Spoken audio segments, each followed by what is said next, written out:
வர்தா புயலால் பாதிக்கப்பட்ட சென்னை மாநகர பகுதியில் இன்று இரவுக்குள் மின் விநியோகம் சீரடையும் என்று தமிழக மின்துறை அமைச்சர் தங்கமணி தெரிவித்துள்ளார்.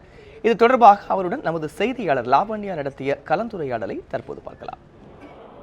சென்னையை தாக்கிய வர்தா புயல் காரணமாக தற்பொழுது வரை மின் இணைப்பு சென்னை பெருநகரில் முழுமையாக கிடைக்கவில்லை. தற்பொழுது நம்மிடையே மின்துறை அமைச்சர் தங்கமணி இருக்கிறார். அவரிடம் கேட்போம்.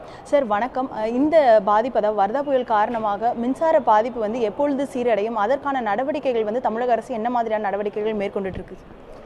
வர்தா புயல் தாக்கத்தின் காரணமாக பெருநகரில் மின்சார தடை ஏற்பட்டிருக்கின்றது.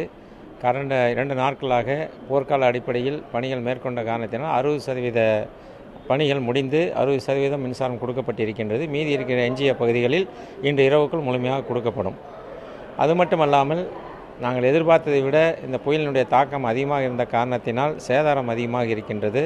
உயர்மின் கோபுரமே கிட்டத்தட்ட 40 உயர்மின் கோபுரங்கள் சேதாரமடைந்துள்ள காரணத்தினால் அந்த மின்பாதையை கொண்டு வருகின்ற வழியில் சிக்கல் ஏற்பட்டுள்ள காரணத்தினால்தான் இந்த சிரமங்கள் ஏற்பட்டு கொண்டிருக்கிறது. அதற்கெல்லாம் மாற்றுவழி ஏற்பாடு செய்து இன்று இரவுக்குள் முழுமையாக கொடுக்கப்படும் என்பதை தெரிவித்துக் கொள்கிறேன். சார், புறநகர் பகுதிகளை பொறுத்தவரையில் எந்த அளவிற்கு இந்த பணிகள் மேற்கொள்ளப்பட்டு வருகிறது? குறிப்பாக புறநகர் பகுதிகளில் குடிநீர் பிரச்சனைகளும் தற்பொழுது இருக்கிறது. அதாவது மோட்டார் மின் மோட்டார்கள் செயல்படாததன் காரணமாக குடிநீர் பிரச்சனைகள் இருக்கிறது. அதனை சீர் செய்வதற்கு தமிழக அரசு என்ன மாதிரியான நடவடிக்கைகள் மேற்கொண்டு இருக்கு சார்? புறநகர் பகுதியை பொறுத்தவரை கிட்டத்தட்ட 10-15 மின் கம்பங்கள் சேதமடைந்து அந்த கம்பங்களை இப்போ நெடுகின்ற பணி நடைபெற்று கொண்டு இருக்கின்றன.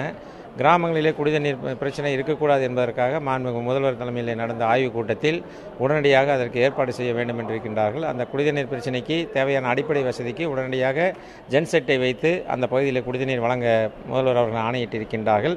இன்னும் 2 தினங்களுக்குள் முழுமையாக மின்சாரமும் கொடுக்கப்படும் என்பதை தெரிவித்துக் கொள்கின்றேன். கடைசியாக ஒரு கேள்வி. குறிப்பாக இந்த மின்சாரம் பிரச்சனை காரணமாக தொலைத்தொடர்பு முற்றிலுமாக பாதிக்கப்பட்டிருக்கிறது. தொலைத்தொடர்பை மீண்டும் ரெஸ்டோர் செய்வதற்கு என்ன மாதிரியான நடவடிக்கை அரசு மேற்கொண்டு வருகிறது சார்? மாண்புமிகு முதல்வர் அவர்கள் இந்த முன்னெச்சரிக்கை நடவடிக்கையின் போதே ஒரு அறிக்கை விட்டார்கள். தனியார் மருத்துவமனையாக இருந்தாலும் சரி, மின் கோபுரங்களாக இருந்தாலும் சரி, செல் கோபுரமாக இருந்தாலும் அவர்கள் ஜெனரேட்டர் வைத்துக் கொள்ள வேண்டும் என்று சொல்லியிருந்தார்கள். அந்த அறிவுரையை அவர்கள் கேட்காத காரணத்தினால் இந்த அளவுக்கு இருக்கின்றது. இருந்தாலும் இன்று காலையிலே மாண்புமிகு முதல்வர் அவர்கள் ஆய்வுக் கூட்டம் நடத்திய போது அதற்கும் உடைய நடவடிக்கை எடுக்க வேண்டும் என்று சொல்லியிருக்கின்றார்கள். அந்த துறையினுடைய அமைச்சரும் செயலாளரும் இன்றுக்குள் அதையும் சரி செய்ய வேண்டும் என்று ஆணையிட்டிருக்கின்றார்கள். அதை நாங்கள் ஃபாலோ செய்து கொண்டிருக்கின்றோம். Thank you sir. இவர் குறிப்பிட்டது போல தற்பொழுது அனைத்து விதமான நடவடிக்கைகளும் தமிழக அரசால் மேற்கொள்ளப்பட்டு வருகிறது. இன்று மாலைக்குள் சென்னை பெருநகரில் மின்சாரம் வழங்கப்படும் என்றும், அதே போன்று புறநகர் பகுதிகளில் 2-3 நாட்கள் மின்சாரம் வழங்கப்படும் என்று குறிப்பிட்டிருக்கிறார். ஒளிப்பதிவாளர் ஷரத்துடன் லாவண்யா, நியூஸ் 7 தமிழ், சென்னை.